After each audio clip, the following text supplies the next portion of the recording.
And then final closing approval. So after you have short sale approval, what am I pointing? I got this thing. That's too small. You can't see I'll that. point better. Once you have short sale approval, now you've got to get the closing. So what does the buyer still have to do? Have they done inspections or not already? If not, they got to do them. They got to get the appraisals done. They got to get their loan approved. The seller's got to move. So then you're getting ready to closing. Usually at least 48 hours before closing, we have to get the final settlement statement from the closing attorney and send it to the bank. And they're going to review it compared to the estimated one that they were approved during negotiations. And they want to make sure that their net is at least as much as they approved. It's usually higher if somebody who knew what they were doing did it. And are their closing costs what they agreed to pay? Because they don't just approve of the offer. They approve of every single line item closing cost, or don't approve of every single line item closing cost. So they're looking at the final HUD to see, is this in line with what we approved? Are the fees not higher than what we approved? Are there not new fees that we didn't approve on this settlement statement? And they will give you your approval to close. Or say, no, you need to change this and this before we're going to let you close. And if, then you're clear to close. and if we're at the final date of the short sale approval, everything needs to, there is a time sensitivity to short sale approvals. It's not as simple as a traditional transaction when, oh, my buyer can't close next week. No big deal, we'll push it out a couple weeks. There are certain timelines with a short sale approval. You have that approval to this date. They will usually extend, it's usually a 30-day approval. They will usually extend once for another 30 days. And that is with a request. There's no guarantee, there's no promise that that will happen.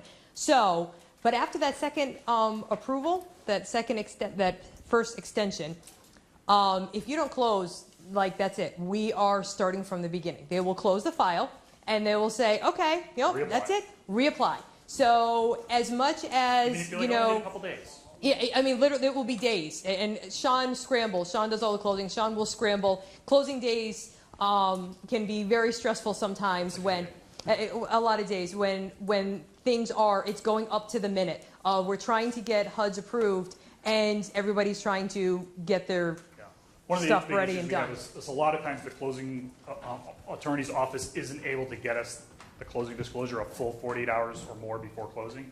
So we're getting it with like 36 hours or 24 hours before closing, and the bank's like, no, we need 48 hours. So we're trying to push them to get it reviewed. And they're like, what's so special about you? We have 500 other ones to review, type of thing. So we stress with the closing attorney's offices to get us this stuff as quickly and as far in advance as possible.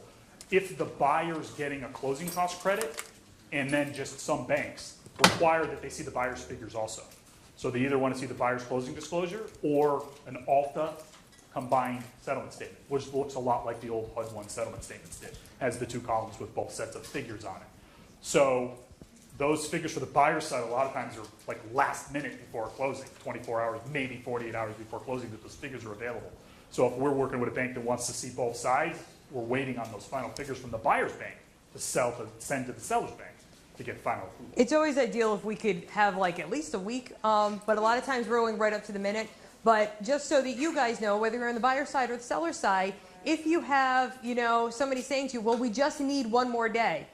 Really, that one more day is not sometimes possible. That will just end it all, and we're starting from the beginning. If you think about it from the origination side of things, you're underwritten to qualify for the loan. Well, in a short sale, you are underwritten to disqualify you for the loan. That underwriting package expires. The financials are too old. The value that they ordered is too old. So you get to so far from when they did that review, they're like, we can't just give you more time. This file is too old. We need to update everything to determine, does the homeowner still qualify for a short sale? And is this value still accurate? So it's not that they're just like, no, we don't want to give you more time. There is a reason for it. It sucks, but there is a reason for it. It's the same thing with rate locks expiring, on the origination side and stuff.